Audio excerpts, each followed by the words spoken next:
Atmaiva hyad atmano bandhur, Atmaiva ripur atmana. One must elevate oneself by one's own efforts. One must not degrade oneself because one's own self is the friend of oneself and one's own self is the enemy of oneself. This is a Sanskrit shloka from the Bhagavad Gita, chapter 6, verse 5. I'm sure this shloka sounded like a tongue twister, but it did enough to catch your attention. This shloka from the Bhagavad Gita exalts the power of mind. It says the human mind has the ability and the power to influence oneself and impress oneself. It has the ability to discern between good and bad and also discern between right and wrong. This mind I consider as technology. And with this technology called mind, we all transform in our lives. Change and transformation have a very subtle difference. Change perhaps involves minor modifications and adjustments. Also, change is sometimes based on circumstances. For instance, we would say, I'm going to change the way I eat. I'm going to change my sleeping style. Whereas transformation is much more intense. Transformation is much more deeper. Transformation cannot be premeditated because you cannot decide, I'm going to transform overnight. It has the capacity to make us push our own beliefs. For example, Angulimala was a very feared dacoit. An episode transformed him to Valmiki, who wrote the Ramayana. Emperor Ashoka, who was known for his valiance and who was very fierce in his war, transformed into a king who was also a sage. Thus, transformation has the ability to influence us, to question our own beliefs, and also introspect on our purpose. At this age, everybody has a story. Ladies and gentlemen, I'm an educator. Most importantly, I'm an empowered woman. And in my due course of life, I have recognized a few things which I call as transformation, and I wish to share it with you. And some of my transformations are also because of technology, so I call this as my tryst or my romance with technology. Technology has been a villain as well as a romantic hero or a partner in one small part of my life, which was my PhD life. It was very filmy, very Bollywood. I enrolled into PhD in the year 2016, December. Thanks to technology, life was very breezy. All that I had to do was download research articles and read. Research database was already there. Unlike my peers who had to visit cities after city to collect data, all that I had to do was sit in Bangalore, send a hard disk to Mumbai Bombay Stock Exchange, and the data was ready. I was Kajol, technology was Shahrukh, I was the Simran, technology was Raj, and my DDLJ was very romantic. Fast forward to 2018, 2 years and my PhD had to progress. I had to have a technology to store my data. I had to have a technology to read my data, and most importantly, I had to have a technology which was robust enough to process my data. The same technology which was my Shahrukh, which was my hero, now became the anti-hero, like Mr. Amrish Puri of DDLJ. Rigid, daunting, impervious. It took me almost 5 to 6 years to understand how to transform my data. And one gentleman walked into my life who helped me in transforming this data. The 5 years agony just became a simple transformation of analysis. And in 6 months, my PhD thesis was ready. And just like DDLJ blockbuster, thankfully, my PhD was also a blockbuster.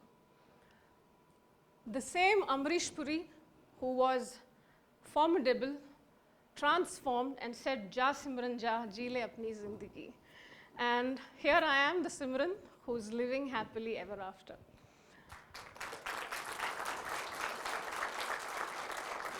That was on a humorous side. Earning a PhD may not have made me erudite, but certainly it made me wise. Technology was an eye-opener. And in this journey, and in this adventure of my PhD life, because of technology, I earned a lot of things, which I call as introspections, and perhaps I call them as transformation, which I wish to share with you, and I call them as nuggets of life. My first nugget of life, which I realized, when adversity befalls on us, when there is too much to fathom, we get consumed by ourselves, and we expect our problems to be others' problems. Yes, our family, our friends, everybody may notice that I'm upset, one is having a bad day, but it stops there, because they have their business to do. Your problem is always yours to solve, and it is only you who can address your issues and solve those issues. At the same time, when there is an adversity, the imminent problem, we make it very, very large. But my tryst with technology gave me an eye-opener. It said, when there is a problem, it looms very large, but when the right time comes, that problem just dissipates. So ladies and gentlemen, what I wish to convey here is, when there is a problem, please do not make your problem as others' problems. Others' problems are not yours. Your problem is yours. At the same time, when the time is right, that problem will completely dissipate. All that you have to do is have patience and also endure, and all the struggles will eventually work out. My second nugget. We all have heard a cliched statement. Confidence is the best accessory or ornament. I know it's much cliched because of Priyanka Chopra Jonas. In every interview she says this. Priyanka Chopra and I are of the same age. She's elder to me, by the way.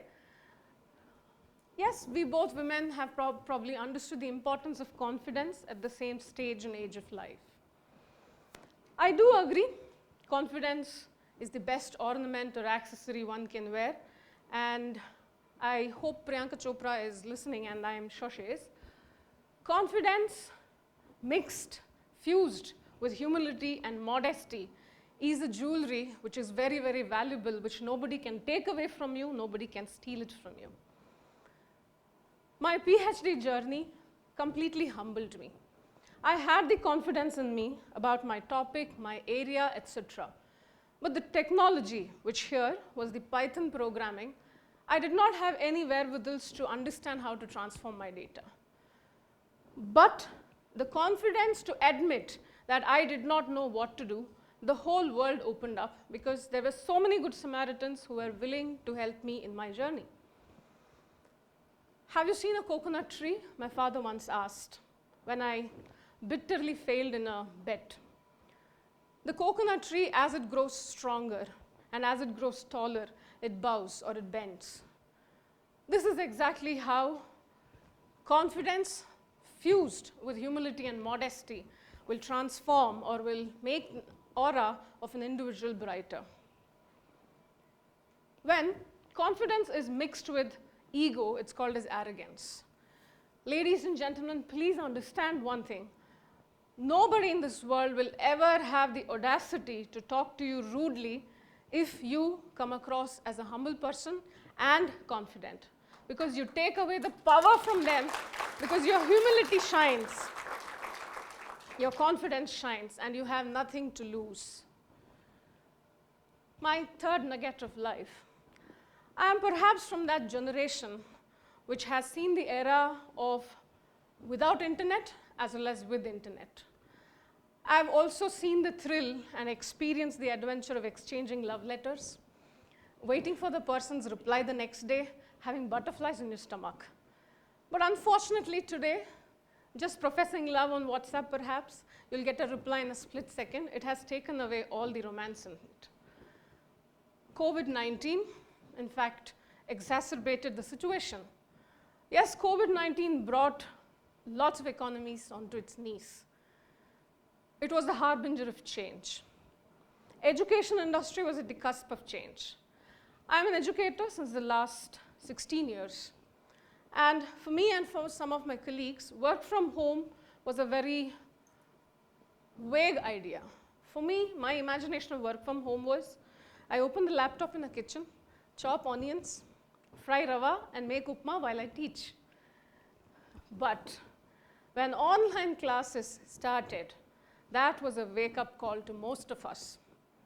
It was a shrieking alarm that said, if you do not adapt and understand this technology of online classes, then I am nowhere in this race.